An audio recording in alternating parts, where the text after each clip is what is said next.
घराचं काम पण एकदम भारी चालू आहे. 1-1.5 वर्षात आपल्या घराचं काम पण होऊन जाणार आहे फायनल. आता खडी येऊन तर पडली आहे, आता वाशंड येऊन पण पडलंय. वाशंड का वाळू काय माहिती, पप्पालाच माहिती नाही. पण मग खडी पण आली, टेन्शन नाही.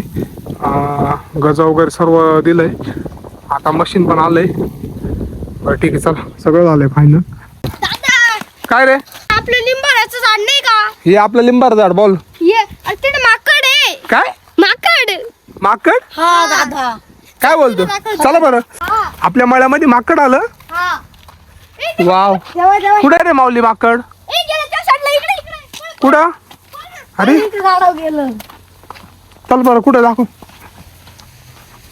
पहिल्यांदा आपल्या मळ्यामध्ये माकड आलं आहे ना. कुठं रे? माल दिसून राहिले. हा, अरे उन्हाचं काय दिसणार नाही मला. नाही दिसून राहिलं ना माऊली. हा ना, लय ऊन येणार, लय दिसणार ना काहीच. माऊली अरे इथून दिसून राहिलं माऊली काहीच. दादा हा ना, लय ऊन आहे ना. तुम्हाला दिसून राहिलं ते बघ कसं केळी खाऊ राहिलं आपल्या झाडाची. केळी? हा. केळीच्या झाडावर गेले. कुठं? माऊली चल लवकर, चल लवकर. कुठे गेला? केळीच्या झाडावर. कुठे कुठे कुठे?